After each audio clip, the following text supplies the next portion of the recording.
Nako, may mabigat na hamon ngayon do sa batang congressman na si Libiste ng unang distrito ng lalawigan ng Batangas. Okay? Alam niyo kung ano yon? Yung pagpapatunay.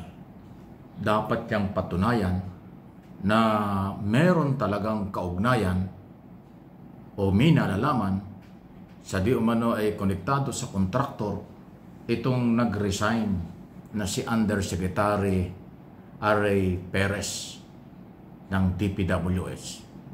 Kasi mula po nung paputukin ni Congressman Libiste sa isang press conference niya sa Kongreso na di umano, parang chismis lang o information lang, na itong si Joseph Perez ay kontraktor o may kaugnayan sa kontraktor, yung undersecretary, matapos kausapin ni Secretary Dizon, kaagad-agad nag-file ng irrevocable resignation. Napakabigat na desisyon nun.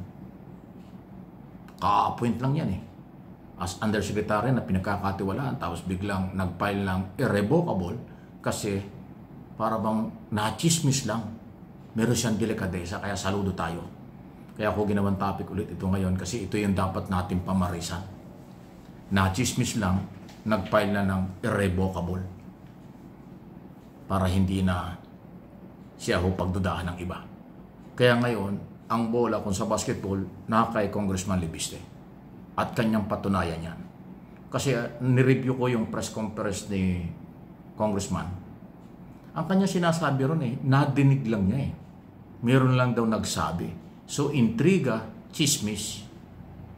Pero dahil may delikadesa, yung DPWH Secretary, Dizon, at saka yung Undersecretary, kaya nag-usap yung dalawa.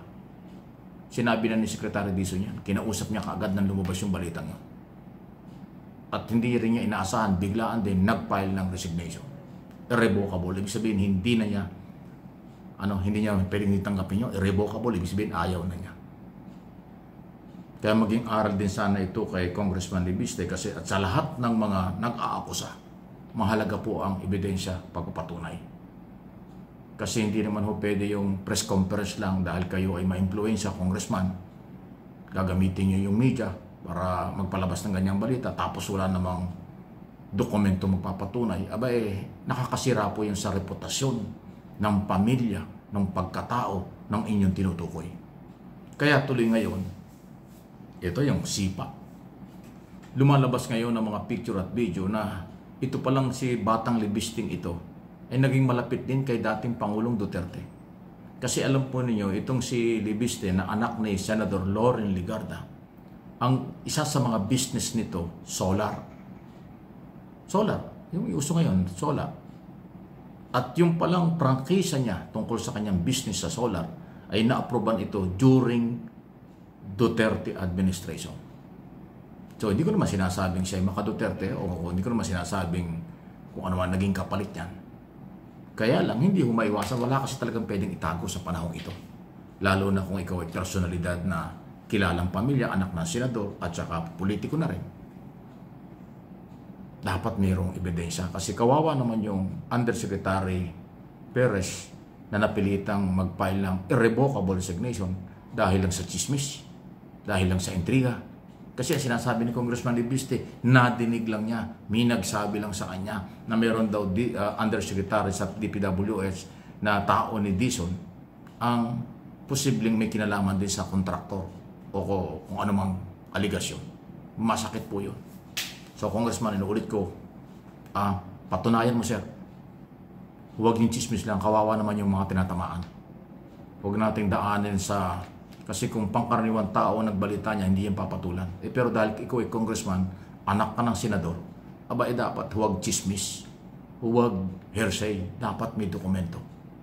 Kung yan ay sangkot talaga, dapat mayroong pagpapatunay. Ang problema, hindi na ho siya naghintay ng investigasyon.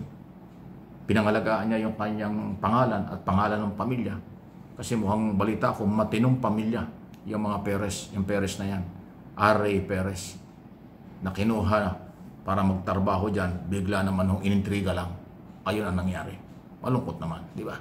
So, maging aral po ito sa lahat. Huwag kayong mag-aakusa kung kwento-kwento lang. Maliban lang kung talagang lutang na talagang may mga taong mahilig magsalita. Ito si Undersecretary Perez, wala pa nga interview ito eh. Hindi pa nga ito na-interview eh. Hindi pa nga ito nagpapaliwanag eh. Or nakapokus sa bagong trabaho eh. Biglang na-intriga, nag-resign bigla. Magagaling po yung kinukuha ni Secretary Dizon. Ngayon, meron nga siyang kinuhang bagong Undersecretary for Operation, batang-bata, 36 yata o 37 years old. Magaling. O yan ang kanyang pinagkakatiwalaan. Kaya si Dizon kasi ang utos sa kanya ng Pangulo, linisin ang public works. Kaya naman kahit na chismis lang yun o kung ano man, kanya kinausap agad si Perez. Ang problema nga yung tao ay miwas sa intriga pa, resign ka agad. Ayun, so maging aral ito. Kung, total Batanggenyo ka. Sabi nga sa atin sa Batangas, ang pagpapatunay ay mahalaga. Madali ang magbintang. Pero ang pagpapatunay ay ibang isyo. Pero dahil congressman ka, may impact ang iyong chismis, ang iyong mga sinabi. Kaya yun, merong nawala sa pwesto. Sayang. Pakikinabangan sana yan natin lahat at saka ni Secretary at ng ating Pangulo kasi pinagkakatiwalaan na. Kaya lang po, hindi kinayanan, hindi na kaya ang inyong chismis at intriga. Kaya sana sa susunod, huwag naman ganon. Pakinalang ho, Congressman Libiste Ligarda o Ligarda Libiste, anak niya ni Senator Loren, batang-bata pang mambabatas ng First District ng Batangas. Okay?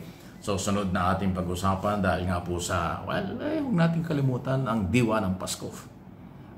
Naramdaman na ba ninyo na mayroong amihan na hangin na? Wala na yung habagat. Kaya lang nakakasunod-sunod pa rin yung mga pag-ulan-ulan. Kaya ba, marami, sa ibang mga lugar ramdam na sa mga mall, may mga Christmas light na kung saan-saan. Siguro pagkatapos ng undas, makikita na natin yung maraming mga magandang tanawin at kumikinang-kinang sa ating mga kalye. Dito sa Quezon City, mukhang ginagawa ni Mayor nagdadagdag yata siya ng mga pailaw, hindi lang Christmas light. May mga programa sila. Salamat Mayor, magandang tulong yan. Iniilawan niya ang mga national road at mga kalye dito sa Quezon City para maging malinaw. So, para maliwanag ang bukas, maliwanag ang Pasko. Hopefully, bago magpasko, lahat ng nailagay na ilaw na gagana. Sana yung ibang mga lugar ganoon din. Mag-focus naman tayo sa yung ating ibang mga local official at mga government official at maging pribadong sektor sa pagpapaganda ng ating bansa. Masyadong nabugbog tayo sa negative na mga balita, pero huwag naman nating iiwan yung corruption issue kasi tayo rin ang kawawa. Okay lang, mayroong investigasyon sa corruption, pero meron din tayong ginagawa para naman sa pagpapaganda, development ng ating bayan. Para din sa kabutihan ng mga Pilipino.